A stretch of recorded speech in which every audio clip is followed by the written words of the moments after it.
My rich parents planned a family trip to Europe without my wife?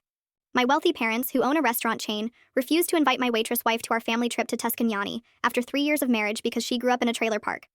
So when I confronted them, they had police plant cocaine in our apartment and orchestrated a massive campaign using their country club connections to destroy our lives until the groundskeeper.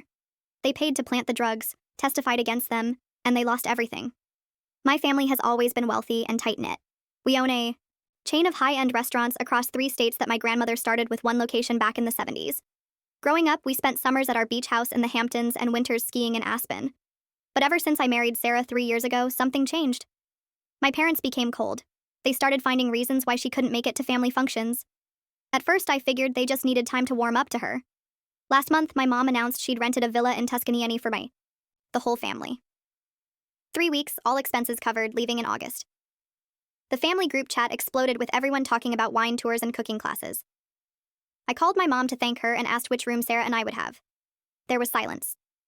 Then she said, "Oh, honey, I only reserved space for immediate family. You know how these old Italian villas are?" I couldn't believe what I was hearing. Mom, Sarah is my wife. She is immediate family. She started going on about how the villa was at capacity, and there simply wasn't room for everyone. But that made zero sense since my brother Jake's girlfriend of 4 months was going. They weren't even engaged yet. She somehow made the list, and my wife of 3 years didn't. That's when I lost it. I told my mom I wasn't going if Sarah wasn't invited. She got upset and said I was being unreasonable about a simple misunderstanding. But this wasn't a misunderstanding. This was becoming a pattern. Sarah wasn't invited to my cousin's engagement party because it was just a small gathering. She was left out of our family's annual charity gala because my mom forgot to add her name to the guest list. She wasn't included in my grandfather's 90th birthday celebration because it was only for blood relatives. I was furious. Sarah had done everything to fit in with them. She learned to play tennis so she could join my mom at the club. She studied wine just to have something to talk about with my dad. She even took etiquette classes on her own time and dime, but they still treated her like she didn't exist. I told my parents we were done playing their games. If Sarah wasn't welcome, then neither was I. We booked a road trip to national parks instead. That's when everything exploded. My dad called me shouting that I was choosing that woman over my own family. My mom sent long texts about how I was breaking her heart over someone I'd barely known for a few years. The truth came out when my sister Emma called me after too many glasses of wine at a family dinner. She was crying and kept saying she felt terrible about something.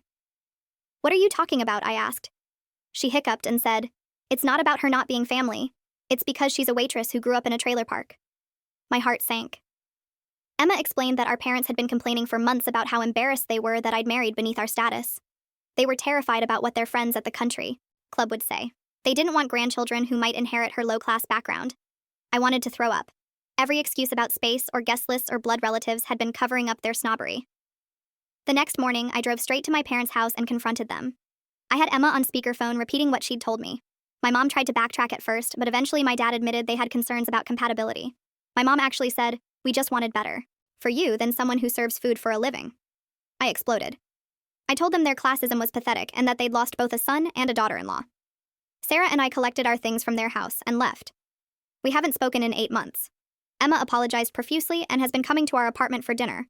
Jake finally understood why we'd been distant and told our parents off himself, but my parents just dug in deeper. They sent a letter saying they were willing to forgive us if we came to our senses, and that their door remained open for rational discussion. The worst part was watching Sarah blame herself for months. She kept asking what she'd done wrong and why they hated her. I had to explain that it had nothing to do with who she was as a person. It was all about their shallow prejudices. I just wanted to leave my family behind, but they had other plans. We were in the middle of our at-home karaoke night when we heard a knock at the door. It was the police. We received a domestic violence call from this address, the taller officer said. Before I could respond, they both pushed me past into our apartment. While they were questioning us, the officer with me suddenly bent down near our kitchen drawer. "Well, well," he said. He pulled out a small plastic bag filled with white powder. "Looks like your mom was right." My blood ran cold. I stood frozen as the officer held up the bag. Sarah gripped my arm, her nails digging into my skin. The shorter officer moved toward her, while his partner kept the planted evidence raised like a trophy.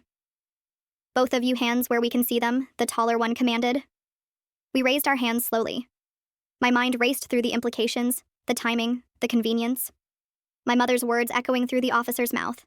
The officers patted us down, confiscating our phones. Sarah kept repeating that we weren't resisting, her voice steady despite the tremor in her hands. I memorized their badge numbers. Officer Chen, badge 4782, and Officer Ramirez, badge 3196, details that might matter later. They walked us out in handcuffs. Mrs. Chen from next door pressed against her window, her usual friendly wave replaced by a phone camera. Other neighbors emerged from their apartments, whispering and recording.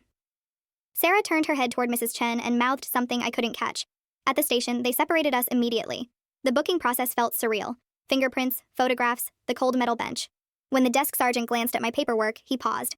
Montgomery, he read aloud. The restaurant family called earlier about some concerns. Guess they were right to worry. My stomach dropped. The pieces clicked together with sickening clarity. This wasn't random. This was orchestrated. They held us overnight. The next morning, a public defender met me before arraignment. He looked familiar. Too familiar. I'm Bill Patterson, he said, extending his hand. I believe we've met at the country club. I play golf with your father sometimes. I stared at him. You're kidding me. He shifted uncomfortably. Look, I think we can work out a plea deal. Reduce sentence if you cooperate. Your family has concerns about your situation. Get me someone else, I said flatly. That's your choice, but I'm who you've got for now. The arraignment was brief. We pleaded not guilty. The judge set bail at $50,000 each, excessive for simple possession, but the prosecutor cited community concerns and flight risk. Bill barely argued. Emma was waiting outside the courthouse when we were released. That afternoon. She'd wired the bail money through Western Union, she explained to avoid it showing up on the family's radar. Her face was drawn with worry. Mom and Dad don't know I'm here, she whispered, hugging us both. This is insane. I know you didn't. Sarah's phone buzzed with a voicemail. Her face went pale as she listened. She handed me the phone with shaking hands. Sarah, this is Tom from the restaurant. I'm sorry, but we received an anonymous tip about employee substance use. For the safety of our customers, you're suspended pending investigation. We'll mail your final check. I recognized the phrase immediately. For the safety of our customers. My mother used it constantly when complaining about service workers. The hits kept coming. Our bank called about a suspicious activity report filed the night of our arrest. Our accounts were temporarily restricted while they investigated. The timing was too perfect to be coincidental. We drove home in Emma's car, silent and shell-shocked. Bright orange notice decorated our apartment door. Eviction proceedings for criminal activity on the premises. We had 3 days to vacate. Sarah broke down in the parking lot. Through her tears, she pulled out her phone and dialed a number from memory.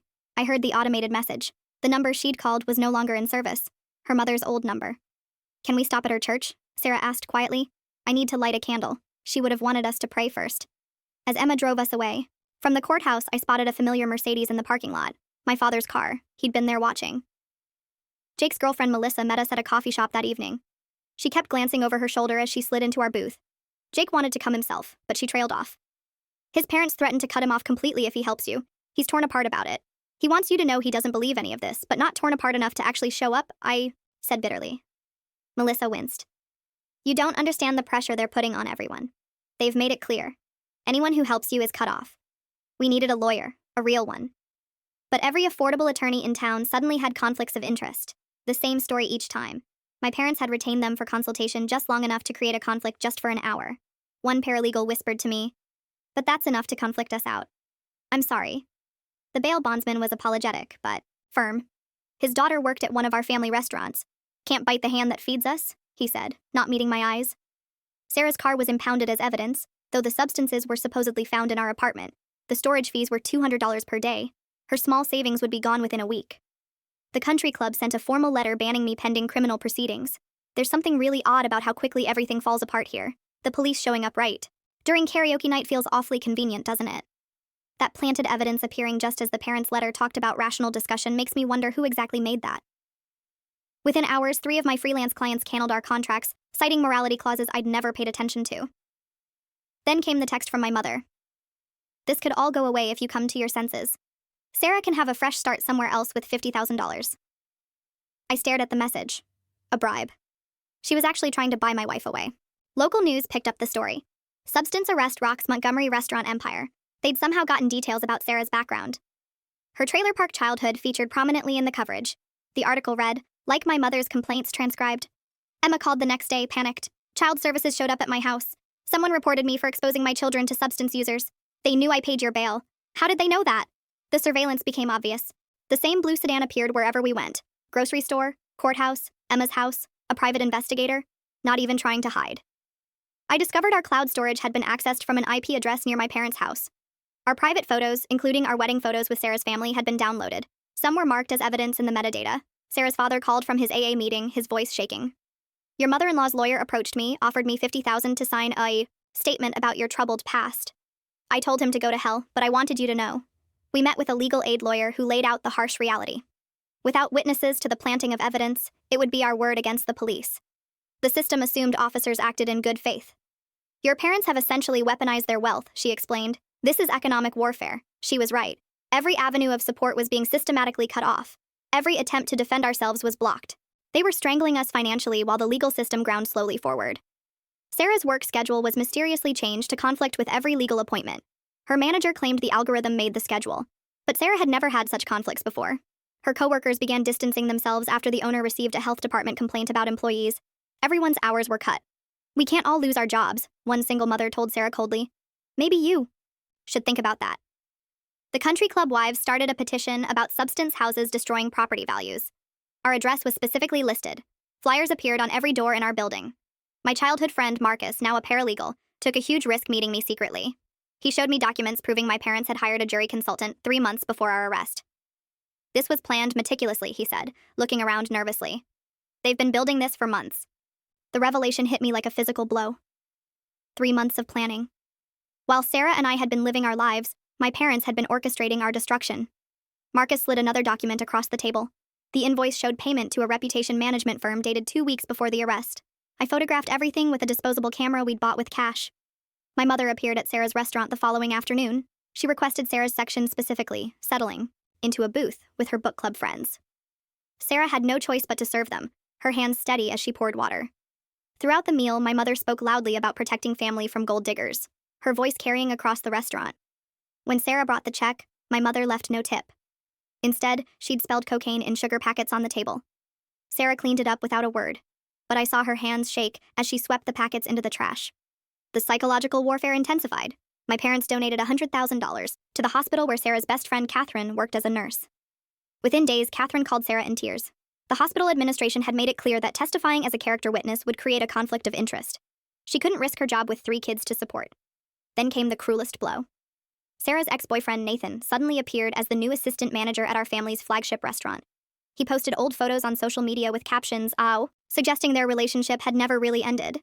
"Some flames never die out," one post read, showing them at a concert years ago.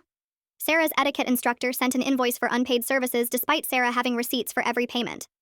The letter threatened small claims court, ending with a handwritten note. "Your mother-in-law suggested I review my records." Our 10-year-old neighbor knocked on our door one evening, asking if we had any cookies. As Sarah fetched some from the kitchen, he mentioned casually that a rich grandma had given him $20 to watch for substance dealers visiting our apartment. The innocence in his voice made it worse. Our court date was postponed when the prosecutor's daughter mysteriously received a full scholarship to the elite private school she'd been waitlisted at. The timing was too convenient to be coincidental.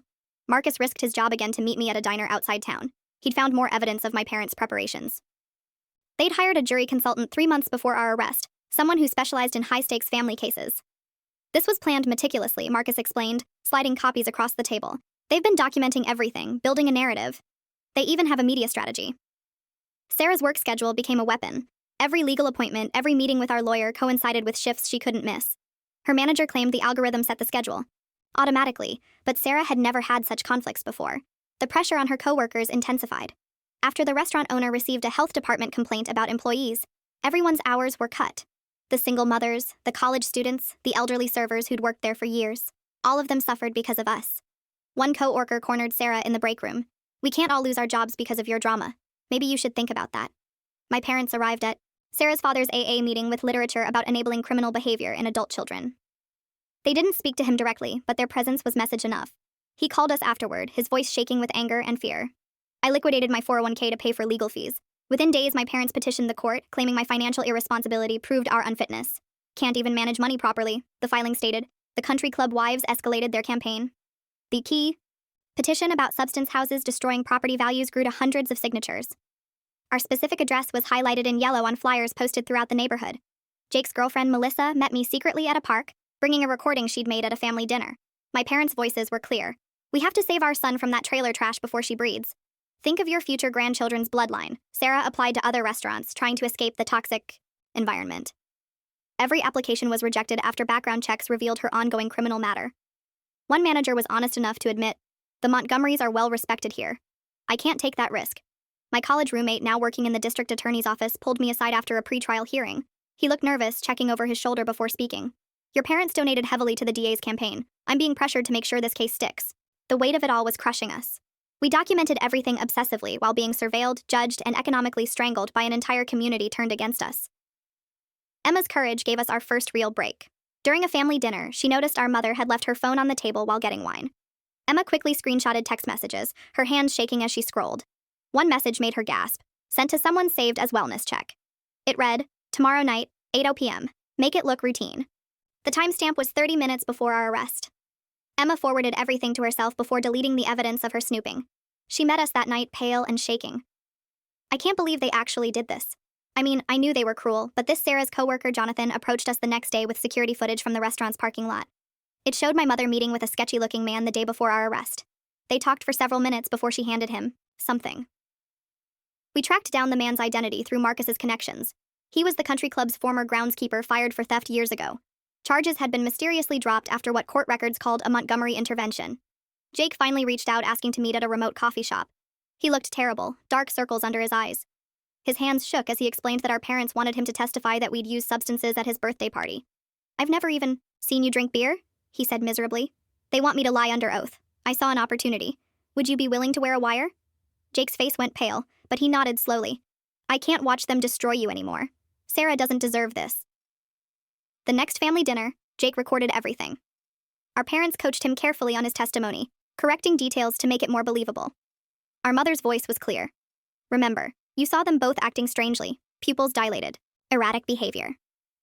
I discovered our father's charitable donations to the police union had increased by 500% in the months before our arrest. The paper trail was damning, but proving the connection would be nearly impossible.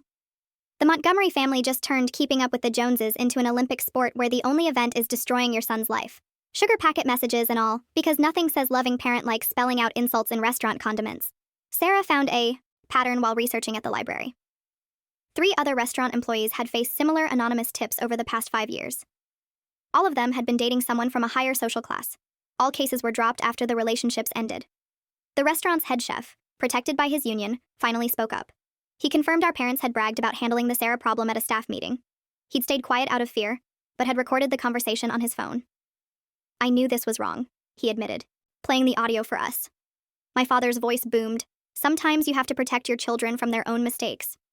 Sarah's assigned public offender was suddenly replaced by an expensive lawyer who insisted on pushing for a guilty plea. We fired him immediately when he admitted, "Your family hired me to help you see reason." We decided to represent ourselves, spending hours in the law library and watching YouTube videos about legal procedure.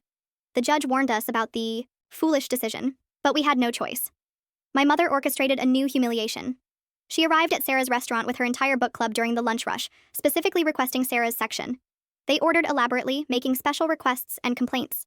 My mother smiled sweetly while making Sarah's life miserable for 2 hours, "Just trying to show there are no hard feelings," she said loudly as they left. I found legal precedent about false police reports and filed a complaint with Internal Affairs. The clerk who took my paperwork whispered, "Cops hate investigating cops, but they hate rich people manipulating them more." Emma's marriage began fracturing under the pressure. Her husband delivered an ultimatum. "Your parents or us? Choose now." Emma chose us. The next day, she lost access to the trust fund our parents managed. "I'd rather be poor with integrity," she told me, tears streaming down her face. Our parents escalated further. They called Sarah's employer, claiming the restaurant was harboring a substance dealer. The entire establishment faced a license review. Sarah's single mother coworker lost her apartment when her hours were cut to nothing. The coworker's social media post went viral locally. "Rich people's drama cost me my home." The comments section exploded with people taking sides. Sarah broke down completely one night, drafting a letter offering to leave if it would help everyone. I found her at the kitchen table, pen in hand, tears dropping onto the paper. I tore it up without reading it. The next day, I burned bridges with my childhood friends at the country club. I stood up during lunch and announced loudly that I knew about their parents' affairs, their hidden debts, their secret scandals. "Now you know how judgment feels," I said as security approached. The confrontation at my parents' anniversary party was inevitable. I arrived uninvited, walking through the crowd of their society friends before security could stop me. I pulled out my phone and began reading their text messages aloud. The room went silent as I read about bribes, false testimony, and planted evidence. Security dragged me out, but the damage was done. Several guests recorded the scene on their phones. Someone edited the video to show only me looking unhinged, removing all context. It went viral with the caption, "Substance Addict Crashes Parents' Party." The full video existed, but no one shared it. The judge assigned to our case received an anonymous donation to his wife's charity the same week. Pure coincidence, he claimed when questioned. Emma recorded a call where our parents revealed their deepest fear. Our mother's voice was slurred with wine. Can you imagine? Our grandson might not qualify for country club legacy membership with that mixed breeding.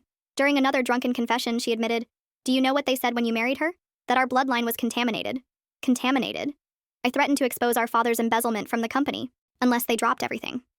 He called my bluff, knowing I'd inherited his ruthlessness in fighting back. We were more alike than I wanted to admit. Sarah's ex-boyfriend Nathan eventually came forward with text messages. My parents had offered him $30,000 to win her back. He testified honestly, but their lawyer destroyed his credibility by painting him as a jealous ex-boyfriend. The truth sounded like a lie. My parents filed for grandparents' rights to our hypothetical future children, claiming we would create an unfit environment. The audacity was breathtaking. Everything hinged on proving the planted evidence. The groundskeeper was our only direct witness to the conspiracy. But when we tracked him down, he was apologetic, but firm. "My daughter needs surgery," he explained. "An anonymous benefactor is covering all the expenses. I can't testify against your parents. Please understand, the restaurant staff split into factions. Those who supported Sarah risked having their hours cut. Those who stayed quiet got promoted. The workplace became a battlefield." Our legal aid lawyer laid out the harsh reality. Without a direct witness, proving planted evidence is nearly impossible. The system assumes police act in good faith. I called every political connection my parents had. Each one claimed they couldn't interfere with an active case. One senator's aide whispered, "Your dad owns us all." Finally, one contact provided a burner phone number. The security consultant who answered specialized in handling delicate matters discreetly. We met in a parking garage. He revealed my parents had hired him to investigate Sarah before our wedding. He handed over the report they'd commissioned. The documents showed my parents knew Sarah was clean, hardworking, and devoted. They'd hired him hoping to find dirt, and were disappointed when he found none. They were disappointed she was decent, he said. The security consultant agreed to testify in exchange for immunity from stalking charges. His testimony revealed the depth of surveillance. Photos of Sarah at her mother's grave at church helping elderly neighbors with groceries. The images painted a picture of someone my parents knew was decent, but chose to destroy anyway. I realized their hatred wasn't about protection. It was about control and image. They'd rather destroy us than admit they were wrong about Sarah's character. We decided to wear wires to Thanksgiving dinner. For days, we practiced staying calm while being insulted, preparing for whatever verbal assault awaited us. Sarah's hands shook as she taped the recording device under my shirt. The dinner started with false pleasantries. My mother complimented Sarah's dress while my father poured wine with exaggerated ceremony. But after the second bottle, their masks slipped. They confessed everything, believing we were alone. My mother's voice turned venomous as she described orchestrating the arrest. My father laughed about the groundskeeper planting evidence. Then came the most chilling admission. They'd done this before, just like we handled that secretary your father had an affair with. My mother slurred. She thought she could blackmail us. We showed her what happens when you cross the Montgomery. My father realized we were recording when he hugged me goodbye. His hand found the wire and he tried to grab it while my mother frantically called their lawyer. The physical struggle was captured on multiple devices as Sarah filmed with her phone. "You ungrateful bastard," my father shouted. But the assault was clear. They tried claiming self-defense against trespassers, but Emma had saved the text inviting us to dinner. Both sides prepared for the criminal proceedings. My parents hired a team of attorneys while we relied on one overworked public defender who genuinely believed in our case. 6 months later, the courtroom was packed. Country club members filled one side supporting my parents while Sarah's co-workers overflowed into the hallway. 2 different Americas faced off in that oak pan-led room.